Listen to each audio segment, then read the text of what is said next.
Sudamérica, 1941. Una cruenta guerra se libra entre las naciones de Perú y Ecuador. Del 5 al 22 de julio inician los incidentes y para el 23 comienza el avance peruano hacia la provincia ecuatoriana del Oro, al mando del general Eloy Gaspar Ureta. Las tropas peruanas avanzan y en base a esas acciones ocurren miles de historias de valor y sacrificio, pero también de dolor y sufrimiento. Hoy, por acercarse septiembre, recordaremos las acciones realizadas en Portillo y Panupali.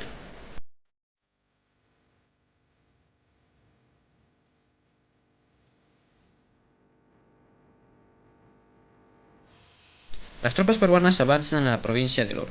El ejército peruano ocupa Chacras, Huaquillas, Arenillas y para el 31 de julio de 1941, fuerzas aerotransportadas ocupan Puerto Bolívar, siendo la primera vez el uso de estas en América. Diversas instituciones se movilizaron a la frontera: el ejército, la marina, el cuerpo aeronáutico peruano y la Guardia Civil. En esta última, uno de sus más célebres personajes en el conflicto es el teniente Alipio Ponce Vázquez, natural de Apata, Junín. A los 17 años, viajó a Lima y ingresó a la Escuela Militar y Policía, donde va ascendiendo de rango hasta convertirse en alférez. Las tensiones entre las naciones de Perú y Ecuador se fueron haciendo más evidentes hasta el inicio del conflicto. En el año 1941, Alipio Ponce se presenta voluntario para marchar al norte. Según su esposa, al despedirse dijo: "Me voy a bautizar estos galones con sangre del enemigo". Nada hacía pensar que este paisaje pacífico pronto sería el escenario de una acción bélica. Al mismo tiempo, el regimiento de caballería número 5, Lanceros de Torata, que estaba acantonado en San Pedro de Yuca, en Piura, se moviliza a la frontera. El 5 de julio inician los incidentes. Se inicia entre Aguas Verdes y Huaquillas. Sin embargo, ambas versiones no se ponen de acuerdo en quién atacó primero. Del 5 al 22 de julio inician los incidentes entre ambos puestos, entre peruanos y ecuatorianos. Justo en esos incidentes muere en el Lechugal, el 22 de julio de 1941, Pedro Chamochum. Para el 23 de julio de 1941 inicia el contraataque peruano. Las tropas peruanas al mando del general Eloy Gaspar Ureta atacan Ecuador. Y así inicia la campaña. En esta imagen ustedes pueden ver una parte, o sea, no están todos los puestos completos, sin embargo se pueden apreciar los principales puestos de combate. Y aquí es donde voy a explicar. El 23 de julio de 1941, soldados del batallón de infantería número 19 y guardias civiles atacan el puesto ecuatoriano de La Bomba, que estaba del lado peruano de la línea de status quo. Desde el denominado puesto El Caucho, atacan La Bomba. Luego, ese mismo día, el grupo de artillería número 1, que estaba acantonado en Matapalo, bombardea Rancho Chico y Rancho Grande. Seguidamente, tropas peruanas ocupan esos puestos. Todo esto lo hace mención el soldado Víctor Cerdán Tucto, del grupo de artillería número 1 de los muchachos de Trujillo. Luego, diversas tropas del batallón de infantería número 1 y batallón de infantería número 3 atacan Chacras. Otras secciones de infantería atacan Quebrada Seca. En este estaban los subtenientes Walter Hagenmiller, Yuc y Carlos Milla del batallón de infantería número 1. Subtenientes de dicho batallón quienes organizan el contraataque hacia Quebrada Seca ecuatoriano, capturándolo con éxito, luchando contra los negros esmeraldiños. El regimiento de caballería número 5 ocupó un papel importante, pues lograron ocupar Hualtaco, destacando su acción Máximo Pimentel Obregón, en Chacras y también en Santa Rosa. Finalmente la batalla de Azarumilla culmina el 31 de julio de 1941, luego de la toma Puerto Bolívar, siendo tomado por 3 paracaidistas: Carlos Rafa García, Armando Orozco Falla y Antonio Brándaris, quienes el 31 de julio toman Puerto Bolívar. La rápida contraofensiva peruana permitió la captura de varias posiciones enemigas desde Casitas hasta Huaquillas, pero faltaba concretar el éxito de las operaciones hasta Quebrada Seca ecuatoriana, con la captura del puesto de Carcabón. El día 25 de julio de la batalla, a las 9:30, esa orden se le otorgó al teniente Alipio Ponce Vázquez. La misión era riesgosa, era de noche, y solo bajo su mando estaban 30 guardias civiles. Entonces, le sugirieron que aplazara el ataque, esa noche. Esa noche replicó: "El comando ha ordenado la misión de tomar la posición enemiga y vamos a demostrar que somos capaces. Tenemos una orden y vamos a cumplirla. Se cumplen las órdenes. El que no quiera seguirme, que se dé media vuelta. El que retroceda es hombre muerto, primero es la patria". Se dirigió hacia su objetivo en el río Zarumilla. Luego de un cruento combate, a las 22 horas es tomado el puesto ecuatoriano por los 30 guardias civiles, el puesto de Carcabón. Carlos A. Minayo Mendocilla, entonces que era teniente coronel y primer jefe del batallón de infantería número 5 y a cargo del comando del sector norte de las tropas peruanas, relataría después: El comandante de la primera sección de la Guardia Civil, teniente Elipio Ponce Vázquez, al mando de 30 hombres entre guardias civiles y soldados del ejército, reducida pero valerosa fuerza, recibió la misión de atacar y tomar el puesto ecuatoriano de Carcabón, en cooperación con tropas del puesto de Lechugal, límite este del sector norte. Eran ya las 18 horas del 25 y el teniente no había alcanzado su objetivo, y juzgando el comando militar que atacar una población en terreno boscoso y durante la noche era operación muy arriesgada, decidió hacer replegar al teniente Ponce Vázquez con su tropa para reiniciar la operación al día siguiente, pero la tardanza en transmitirle la orden hizo que lo recibiera cuando ya había tomado todas sus disposiciones para aproximarse y atacar al objetivo. Una disyuntiva, abandonar todo o intentar cumplir la misión recibida. Optó por lo segundo, atacó y sorprendió al enemigo, y a las 22 horas, tras 20 minutos de reñida y sangrienta lucha, daba cuenta al comando que había alcanzado su objetivo, que necesitaba refuerzos y una bandera para izarla en el mismo mástil donde horas antes estuvo flameando la bandera ecuatoriana. Lo que hizo Elipio Ponce Vázquez no fue desobedecer una orden, sino cumplir la arriesgada e inteligentemente la misión que había recibido. El comando lo comprendió así y fue felicitado. Por su acción heroica, al teniente Elipio Ponce se le denominó el Titán de Carcabón. Adhesión a nuestro territorio del norte.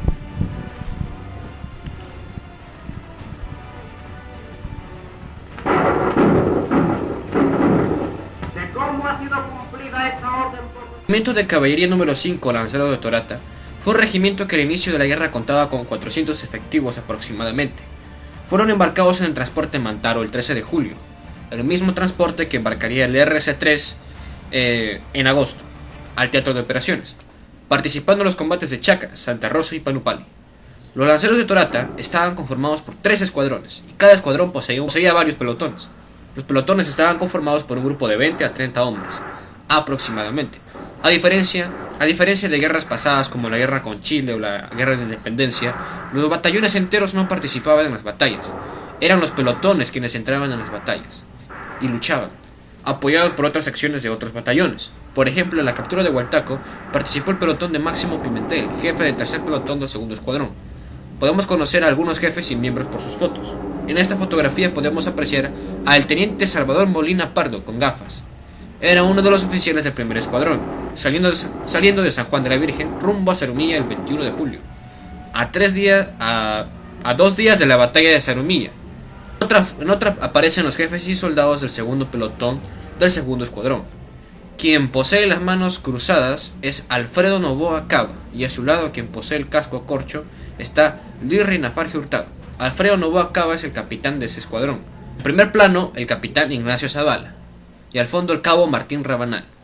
Esta foto fue tomada en Santa Rosa, en Ecuador, durante la ocupación peruana. 3 oficiales de primer y segundo escuadrón del regimiento de caballería número 5, junto a su comandante del regimiento.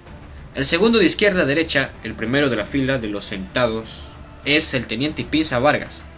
Y en la página 15 de la memoria del soldado Octavio Salcedo, lo menciona de la siguiente manera: estando parte del primer escuadrón al mando del teniente Pinza en el pueblo llamado El Guabo, de un cerro pelado al norte del puesto molestaban soldados ecuatorianos haciendo disparos de fusil. Harto de esto, un día el teniente Pinza subió a una chimenea y desde el cual hizo fuego. Vimos luego rodar a algunos soldados por la ladera y caer al río, y desde entonces no más molestaron. El primero de izquierda a derecha, de la primera fila también de los sentados, es el alférez Carlos Núñez de Arco, y en la página 18 de las memorias del soldado Octavio Salcedo le compone una canción que termina así: compañeros valientes, patriotas que formáis el primer pelotón, nuestro alférez Carlos Núñez del Arco está contento con la labor. El primero de izquierda a derecha, ya de la segunda fila, el capitán Alfredo Novoa Cava, el que posee el sombrero, estaría involucrado en el combate de Porotillo, el cual vamos a ver después de estas menciones.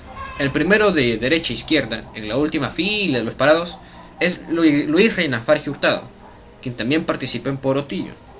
Ahorita lo vamos a ver. El tercero de izquierda a derecha, en la primera fila de los sentados, es el teniente Salvador Molina Pardo. Como ya se mencionó, era del primer escuadrón. Adhesión a nuestro territorio del norte.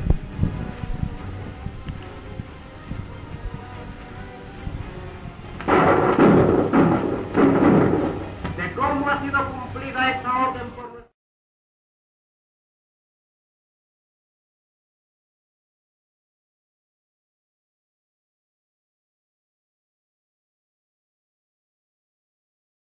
salga inmediatamente de Cuenca y no permita que avance el invasor. La consigna que el capitán Cabrera recibe del coronel Alban Borja. Así pues parten de Cuenca en un viaje que dura semanas. El 18 llegan a Girón, donde se les une el mayor Miguel Ángel Estrella, quien asume el mando por ser el oficial de mayor graduación, con una escuadra de 10 individuos, telefonistas del batallón Montufar. El 9 de septiembre se les une el teniente coronel Luis R. Maldonado al mando del batallón Yaguachi, de caballería, que llegan a pie porque los caballos han sido devueltos a Girón para que no mueran de sed y hambre. El plan defensivo de los ecuatorianos era ubicar en la posición central en las márgenes del río Cune, entre los puntos de La Unión y Porotillo, 40 hombres y 4 ametralladoras. Por La Unión hay un local que antes servía de colegio. Ahí se apostan 20 soldados y una ametralladora, asignándoles de jefe al teniente Ángel Zurita al sitio. 3 banderas, se moviliza 6 conscriptos al mando del sargento Cadena para cuidar ese flanco y como patrulla de seguridad dotándoles de otro teléfono. El plan está dirigido a vigilar el avance peruano desde La Unión, permitiéndoles ingreso a la zona preparada para la batalla, situada entre las breas de la cordillera y el turbulento Jubones, en un plano semi-inclinado de 100 metros, de fondo por 2 kilómetros de largo. El capitán Cabrera establece el puesto de mando en una choza ubicada en Porotillo, como a 1 kilómetro del río Cune, donde el mayor Estrella ha instalado una estación telegráfica para comunicarse con el comando de zona en Cuenca, y una central telefónica para hablar con los repartos de avance en Cune, 3 banderas y La Unión. Muy por la mañana del martes 9 de septiembre todo está listo y se presenta en La Unión un campesino ecuatoriano llamado Olmedo Dávila, que se sonara un cuerno para llamar la atención. Dávila indica que los peruanos le tienen de sirviente en Casacay y que ha oído que una columna de 15 hombres explorará estos terrenos a eso de las 11 para ver si la zona está abandonada y enviar otras más con la intención de armar un puesto de avanzada para facilitar la entrada al grueso de la tropa de 800 hombres que ya están destacados, regresando inmediatamente para evitar que noten su ausencia. A la hora convenida ven aparecer a la vanguardia enemiga que recorre la región y regresa a sus cuarteles en las primeras horas de la tarde. Esa noche los nuestros avanzan por el Jubones, reconocen las agrestes soledades y retornan tranquilos a La Unión, encontrando en el camino a un explorador enemigo al que apresan y arrancan datos de enorme interés. Poco después el prisionero huye y por supuesto muere en el intento. El 11 de septiembre al capitán Alfredo Noboa Cava recibe órdenes de sus superiores para que realice un reconocimiento en la margen derecha del río Jubones con un destacamento bajo sus órdenes, con el objetivo de constatar la presencia de tropas ecuatorianas, saliendo de pasaje con dirección a Uschurrumí a las 4 am, no sin antes tomar su desayuno.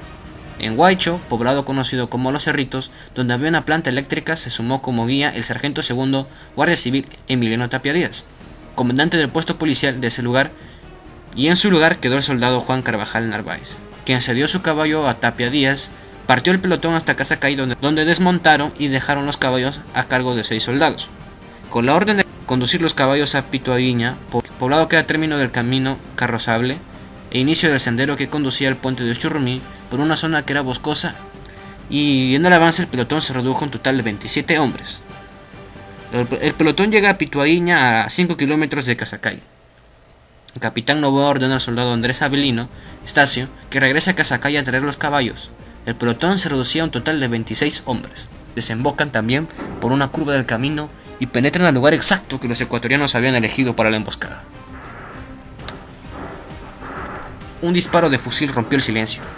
Eran la 1:30 y por diferentes partes fusiles y ametralladoras vomitaban muerte y destrucción sobre los 26 hombres que conformaban el pelotón. El capitán Alfredo Noboa, el alférez Luis Rinafarge, el sargento primero Lorenzo Rokovich Minaya y un grupo de soldados retrocedieron en medio de la lluvia de balas por el mismo lugar donde momentos antes habían penetrado el desfiladero. El sargento segundo Noboa en la retaguardia había descargado la munición.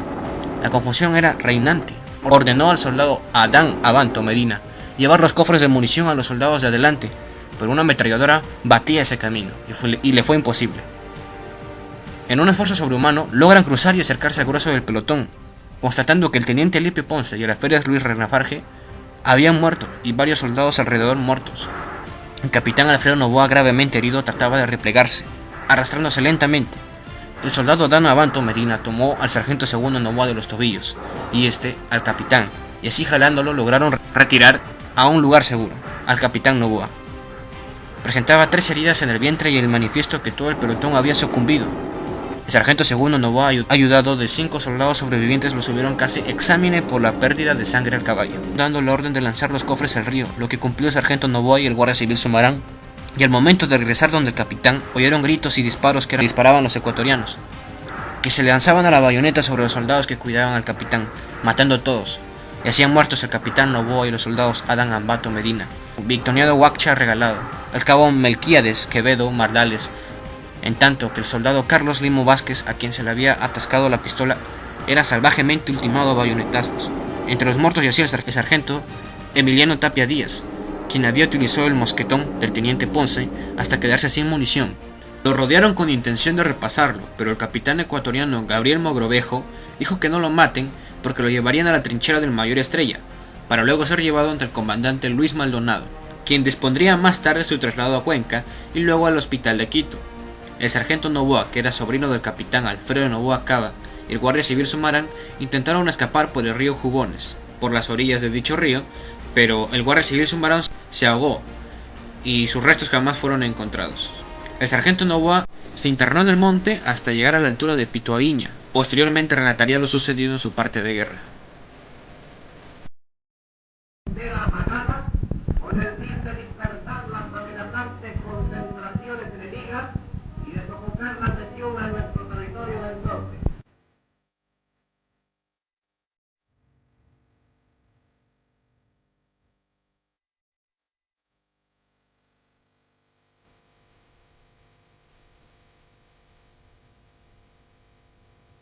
Por lo que hemos visto con respecto a la emboscada de Portillo por parte peruano y ecuatoriano, fue una tragedia para el pelotón peruano, el regimiento de caballería número 5, toda la compañía extinta, y los guardias civiles también. Varios mitos que desvelar. A continuación vamos a explicar algunos de esos mitos. Por ejemplo, según lo que informó el campesino Dávila al jefe ecuatoriano, de que las tropas peruanas planeaban un avance hacia Cuenca, es totalmente falso y exagerado, de cierto modo, porque si hubiera sido un avance a la zona de Cuenca, hubieran enviado a la infantería, pero lo que pasó ese día fue planificado. El comandante ecuatoriano ya tenía conocimiento de las acciones peruanas en el puente de Ochurrumí y en la zona de Cune por Porotillo, y de hecho lo que hacía el regimiento de caballería número 5 era un reconocimiento de la zona, que ya lo hacía seguidamente lo hacía, según los datos. El mismo campesino ecuatoriano relata que se habían acercado 15 hombres mucho antes de que apareciera el pelotón. El reconocimiento a esta zona ya era frecuente.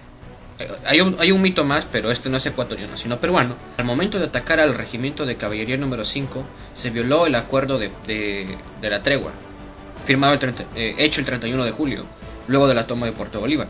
Pero, en realidad, quien estaba violando, de cierta manera, interviniendo en el acuerdo, fue porque entraba en territorio que no era parte del acuerdo. Y además, no se esperaban que la infantería ecuatoriana esté allí, incluyendo la caballería del Yaguachi, por lo que de cierta manera se confiaron y avanzaron más de lo debido. Finalmente las consecuencias fueron graves, porque después de ello la armada peruana planeaba bombardear Tenguel y Balao, pero esto se cumplió a medias. El mito ecuatoriano de que esto detuvo el avance peruano ya de por sí está sobreestimado, porque de todas maneras iban a avanzar, ya que el dominio de la Fuerza Aérea y la Marina evitaba cualquier posibilidad de que el ejército ecuatoriano haga o detenga el ejército peruano. Y bueno, eso fue todo. Gracias por haber visto el video hasta aquí, si es que has llegado hasta aquí, y si es que has llegado hasta aquí, este canal es para ti. Suscríbete y comenta algo que sepas sobre la emboscada o datos icónicos. Sigue nuestra página de Guerra del 41 en color y el blog Héroes del 41 de Carlos Mendoza, en el cual explican partes importantes sobre la campaña militar, hechos, personajes, informes, datos desconocidos y entre otras cosas, claro. Bueno, yo me voy al colegio y nos vemos hasta la próxima.